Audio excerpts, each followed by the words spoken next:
Nesse bloco de número 3, a gente trabalha agora outras circunstâncias atenuantes, mas eu preciso falar ainda de uma questão importante sobre o inciso 1, sobre o bloco anterior. Preciso trabalhar a súmula 74 do STJ, que trata da menoridade relativa. Não posso deixar passar a análise da súmula 74 do STJ. Você anota no seu caderno, súmula 74 do Superior Tribunal de Justiça, súmula 74 do STJ. O que diz a súmula 74? Para efeitos penais, o reconhecimento da menoridade do réu requer prova por documento hábil. Então, essa súmula 74, ela está indicando que, se a defesa quer alegar menoridade relativa para pedir a incidência da circunstância atenuante, deve haver documento hábil com fé pública juntado aos autos, qual seja certidão de nascimento, carteira de identidade, carteira de trabalho, cópia do passaporte, enfim, cópia desses documentos dotados de fé pública, para que o juiz, analisando a fé pública desse documento, reconheça então a menoridade relativa em favor do réu. E isso serve tanto para a menoridade relativa quanto para a menoridade absoluta. E um comentário interessante sobre essa súmula 74 é que, na defesa dos acusados por crime de corrupção de menores, veja, na defesa de acusados por crime de corrupção de menores, a comprovação da idade da vítima, ela também depende de documento hábil. Então, a gente costuma usar a redação da súmula 74 também para fazer a defesa de acusados de crimes de corrupção de menores quando não está demonstrada a menoridade da vítima no processo. A gente alega que, se não há documento hábil do adolescente, não há como se punir alguém por corrupção de menores. Usamos por analogia a súmula 74 do STJ. Então, lembre-se dessa súmula. Para efeitos penais, o reconhecimento da menoridade do réu requer prova por documento hábil. E aí a gente passa a análise das demais circunstâncias atenuantes. O desconhecimento da lei é o que está no inciso 2 como circunstância atenuante. Então, vamos colocar aí no caderno, inciso 2, o desconhecimento da lei.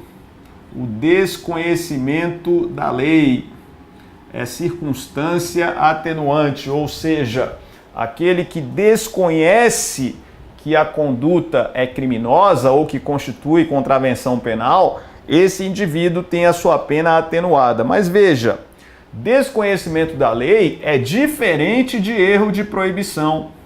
Desconhecimento da lei é diferente de erro de proibição. Uma coisa é o agente desconhecer a lei, outra coisa é o erro de proibição.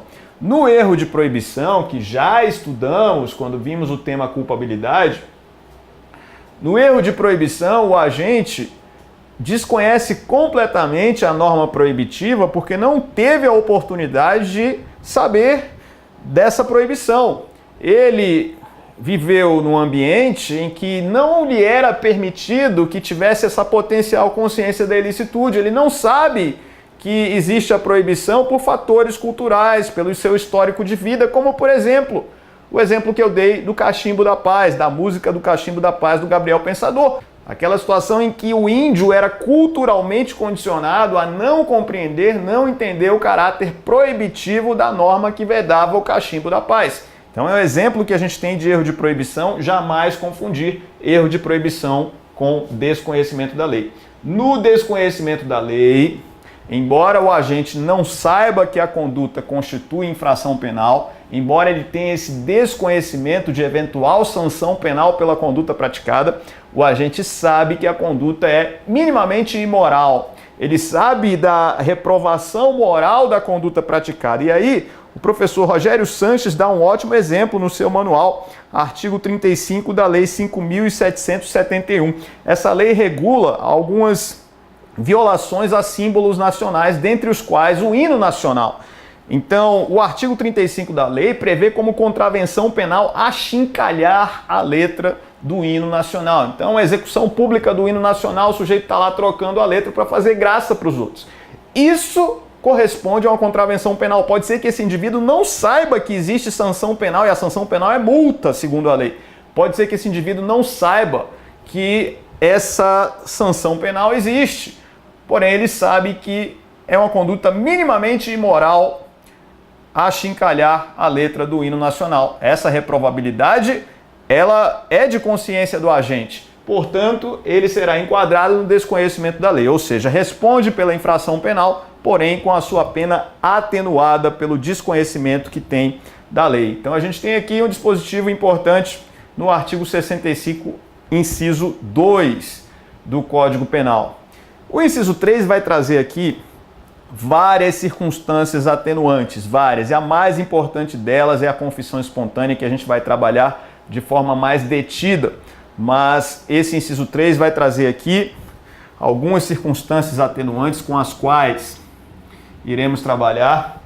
A letra A diz: cometido o crime por motivo de relevante valor social ou moral.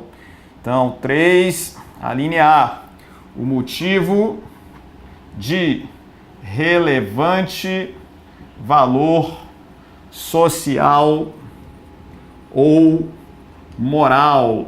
Isso constitui circunstância atenuante. O crime ser cometido por motivo de relevante valor moral ou social, relevante valor social ou moral. Isso é uma circunstância atenuante e você, inclusive, já deve ter lembrado que essa circunstância constitui uma causa de diminuição de pena lá no crime de homicídio, no artigo 121, parágrafo 1º do Código Penal, no homicídio privilegiado. Então veja, ali já existe norma específica para diminuição de pena, que inclusive no crime de homicídio, se a defesa sustentar o homicídio privilegiado, isso será aquisitado aos jurados. A circunstância atenuante aqui presente, ela está ligada às infrações penais em geral. Então, se alguém pratica o delito por motivo de relevante valor social ou moral, seja qual for o crime, nós vamos ter a possibilidade de uma circunstância de natureza atenuante. Veja que quanto ao homicídio, quanto à lesão corporal, já existem previsões de redução de pena na norma específica. Enquanto aqui a gente tem uma atenuante genérica, ou seja, eu estou falando aqui de um atenuante que, em tese, caracterizando a situação de motivo de relevante valor social ou moral quanto a qualquer delito, podemos aplicar atenuante. Então, vou dar um exemplo para você. Alguém pratica uma sonegação fiscal e alega um motivo de relevante valor social para evitar demissão na empresa. O juiz pode considerar, dependendo do caso concreto, e reduzir a pena do agente, considerar isso uma circunstância atenuante. Então, a gente vai ter, por exemplo, essa possibilidade. Eu posso ter, num crime de injúria, eventualmente, isso sendo aplicado pelo juiz. Então a gente vai ter aí circunstâncias que, embora não haja previsão específica no tipo penal, temos de uma forma genérica a possibilidade de que em qualquer infração penal o indivíduo então possa ser beneficiado pelo motivo de relevante valor social ou moral. Lembrando a você que o valor social é um valor que está ligado à coletividade, ou seja, o indivíduo pratica a conduta e ela é menos reprovável porque a ideia é trazer algum tipo de benefício para a coletividade, enquanto o motivo de relevante valor moral é um indivíduo, diz respeito ao indivíduo que tem um motivo de foro íntimo que é compreensível diante das pessoas. O motivo de foro íntimo que é compreensível, ou seja, ele pratica uma injúria contra alguém que teria destratado o seu filho, por exemplo. Esse seria um motivo de relevante valor moral, algo relacionado ao foro íntimo, ao foro individual do agente.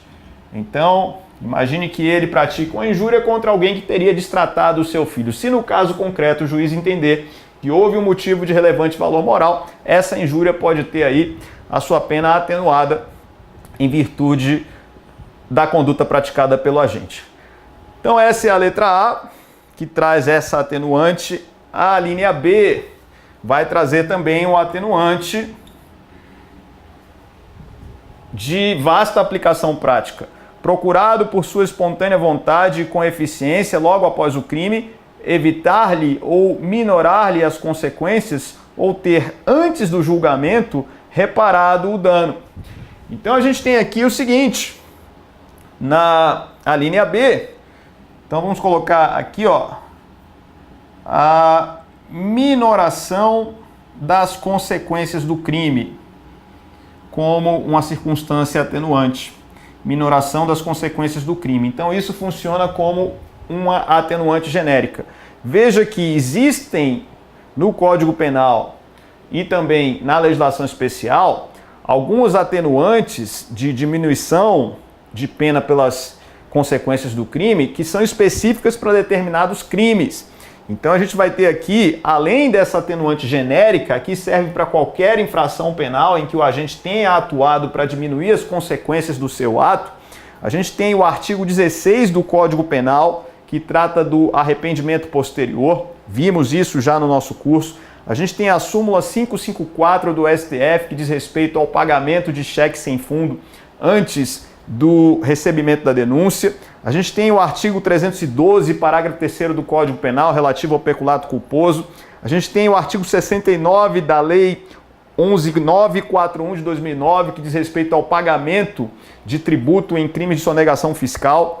A gente tem o artigo 74 da Lei 9.099, a composição civil dos danos. Enfim, temos normas específicas em situações específicas que permitem redução de pena ou até extinção da punibilidade, como no caso da composição civil, quando existe uma reparação do dano após a prática do crime.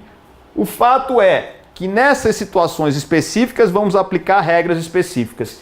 E nas demais situações, na generalidade dos casos, verificando-se que o agente trabalhou para minorar as consequências do crime, eu posso aplicar então esse artigo 65, inciso 3, a linha B. Então vou dar um exemplo para você que seria passível aí de aplicação. Olha só, num crime de embriaguez ao volante, o indivíduo causa um dano a um veículo porque dirigiu embriagado, se atrapalhou e bateu num veículo. Ele vai e repara o dano para essa pessoa. Não seria exatamente a situação de arrependimento posterior, porque não estou falando aqui, quanto à embriaguez ao volante, de um crime patrimonial. Eu estou falando de um crime contra a coletividade, é um crime vago, em que a vítima não é uma vítima definida, mas o indivíduo, quanto às consequências da infração, ele minorou essas consequências reparando o dano do indivíduo. E é interessante porque nessa linha B, mesmo que a denúncia já tenha sido recebida, se o indivíduo fizer a reparação do dano até antes do julgamento, durante o processo, o juiz vai considerar a circunstância atenuante que está aqui na linha B. Então, é uma circunstância muito interessante que o advogado de defesa deve sempre observar se houve da parte do seu cliente algum tipo de atitude para diminuir as consequências da infração penal. Então veja, se mesmo na audiência de instrução, aquele que praticou um furto, ele resolver naquela hora ressarcir o dano, o juiz deve considerar isso, mesmo com a ação em andamento, porque a linha B diz ou ter antes do julgamento reparado o dano. Se antes do julgamento o indivíduo fez a reparação, ok, o juiz deve considerar isso para efeito de atenuação da pena. A linha C vai trazer aqui outra circunstância atenuante: cometido o crime sob coação a que podia resistir ou em cumprimento de ordem de autoridade superior ou sob a influência de violenta emoção provocada por ato injusto da vítima. Então aqui a gente tem a coação resistível,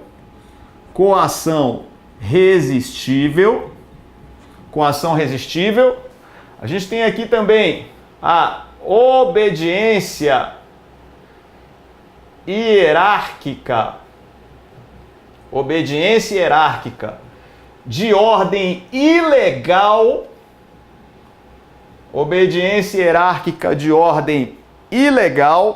e ainda a influência de violenta emoção. São circunstâncias atenuantes que devem ser consideradas pelo juiz. Seguinte, estudamos a culpabilidade, vimos que a coação irresistível, e aí estamos falando da coação moral, vimos que a coação moral irresistível no campo da culpabilidade exclui a culpabilidade, o agente não responde pelo crime, coação moral irresistível. Então tem aquela situação, por exemplo, no crime de tortura, que a gente estuda que quando alguém é torturado para praticar um crime, esse indivíduo que é torturado para praticar uma conduta descrita na lei como infração penal, esse indivíduo tem a culpabilidade excluída e não responderá por crime algum. Na verdade, o crime não irá se configurar se o indivíduo é torturado para praticar um ilícito. A coação irresistível exclui a culpabilidade. Mas se a coação é uma coação que, no caso concreto, verifica-se que o indivíduo poderia ter feito um esforço para resistir, nesse tipo de situação, vamos ter então a atenuação da pena. Então, por exemplo, vamos imaginar aí que o indivíduo, para praticar um ilícito dentro de um organismo privado, ele seja ameaçado de demissão, por exemplo. Então, esse indivíduo, ele sendo coagido moralmente de forma resistível, ou seja, uma coação a qual ele pode resistir, em tese, o juiz atenua a pena.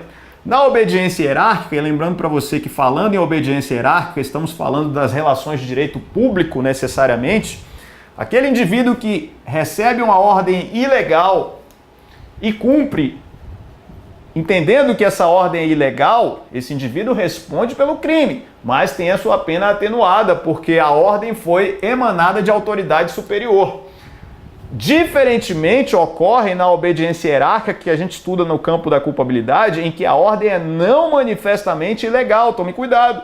Lá a gente estuda que a ordem é não manifestamente ilegal. Quem recebe a ordem não consegue detectar a ilegalidade. Aí a gente tem uma situação de exclusão de culpabilidade. Mas aqui, quem recebe a ordem detecta a ilegalidade e cumpre mesmo assim. Mas como foi uma ordem emanada de autoridade superior, a pena será atenuada. E ainda a influência da violenta emoção. Influência de violenta emoção também atenua a pena. E aqui é o seguinte, no crime de homicídio, nós vamos ter o domínio de violenta emoção. O domínio de violenta emoção, lá do artigo 121, parágrafo 1º, não pode ser confundido com a influência de violenta emoção. A influência de violenta emoção constitui circunstância atenuante. O domínio de violenta emoção constitui uma causa de diminuição de pena, uma minorante do artigo 121, parágrafo 1º. Esse domínio, segundo a doutrina, é um estado de fúria. É um estado de fúria. O indivíduo perde o controle em relação à conduta a ser praticada. E aí, se reconhecido pelos jurados domínio de violenta emoção logo após a provocação da vítima, vai haver redução de pena. Aqui, a influência de violenta emoção também, logo em seguida, uma injusta provocação da vítima, diga-se de passagem, aqui só se justifica se a vítima tiver provocado. No caso de influência de violenta emoção, a gente tem uma circunstância atenuante genérica, em que a gente vai ter a circunstância sendo aplicada na generalidade dos delitos. Podemos ter aqui, verificando-se no caso concreto que houve uma injusta provocação da vítima, e isso fez com que o agente entrasse num estado de influência de violenta emoção, ele então tem a circunstância atenuante a seu favor. Agora, a influência não é a mesma coisa do domínio. A influência é um estado emocional, vamos colocar assim, desestabilizador,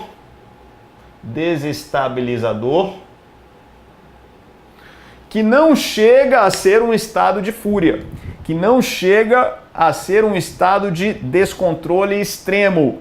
O agente ainda tem algum controle sobre as suas atitudes, mas ele está num estado emocional que o desestabiliza emocionalmente, fazendo jus à circunstância atenuante da influência da violenta emoção logo após um ato injusto da vítima, uma provocação injusta da vítima. Isso é muito importante também. Não basta só estar sob a influência de violenta emoção. Ele precisa ser provocado pela vítima para fazer jus à circunstância atenuante.